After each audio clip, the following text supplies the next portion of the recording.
பழனியில் அனைத்துலக முத்தமிழ் முருகன் மாநாட்டு கண்காட்சிகளை தமிழ்நாடு சட்டப்பேரவை ஏடுகள் குழுவினர் பார்வையிட்டனர். திண்டுக்கல் மாவட்டம் பழனியில் கடந்த 24 மற்றும் 25 ஆகிய 2 நாட்கள் அனைத்து உலக முத்தமிழ் முருகன் மாநாடு அமைச்சர் சேகர்பாபு தலைமையில் சிறப்பாக நடைபெற்று முடிந்தது. மாநாட்டில் அமைக்கப்பட்ட அறுபடை வீடுகளில் முருகன் சிலைகள், அகத்தியர் மற்றும் சித்தர் சிலைகள் மற்றும் 3D வடிவில் திரைப்பட அரங்குகள், புத்தக கண்காட்சிகள் என சிறப்பு கண்காட்சியே அமைக்கப்பட்டிருந்தது.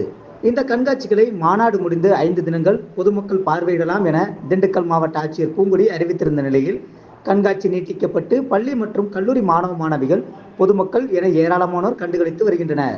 28 மற்றும் 29 ஆகிய 2 நாட்கள் ஆய்வுக்காக திண்டுக்கல் வந்த சட்டமன்ற ஏடுகள் குழுவினர் தலைவர் லட்சுமணன் தலைமையில் குழுவினர் புதன்கிழமை காலை 10:30 மணி அளவில் மாநாட்டு அரங்கினை பார்வையிட்டு மகிழ்ந்தனர்.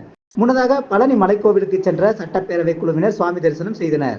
அப்போது செய்தியாளர்களிடம் தெரிவித்ததாவது: அனைத்துலக முத்தமிழ் முருகன் மாநாடு சிறப்பாகவும் பிரமிக்க வைக்கும் விதமாகவும் இருந்ததாகவும் தெரிவித்தனர். மேலும் இந்த மாநாட்டை அரசியலாக பார்க்க வேண்டாம் என்றும், தமிழர் கடவுளான முருகனுக்கானது என்றும் ஆன்மீகமாக பார்க்க வேண்டும் எனவும் கேட்டுக்கொண்டார். கண்காட்சி மிக மிக மிக சிறப்பாக வியக்கத்தக்க வகையில் இருக்கின்றது. உண்மையில இது ஒரு பிரமிப்பு தக்க ஒரு கண்காட்சி என்றுதான் கூற வேண்டும். இதை அனைத்து மக்களும் பார்வையிட்டு இதன் மூலம் அவர்கள் பயன்பெற வேண்டும் என்பதை தெரிவித்துக் கொள்கிறேன். இல்லை, அதை நீங்கள் அந்த கண்ணோட்டத்தில் பார்க்கக்கூடாது. இதை நீங்கள் இது ஒரு ஆன்மீகத்தை நீங்கள் இது ஒரு தமிழர் தெய்வமான முருகப்பெருமானை இங்கே சிறப்பிக்கும் வகையில் நடைபெற்ற இந்த ஒரு மாநாட்டை அரசியலாக்க வேண்டாம் என்பது பணிவன்போடு கேட்டுக்கொள்கிறேன்.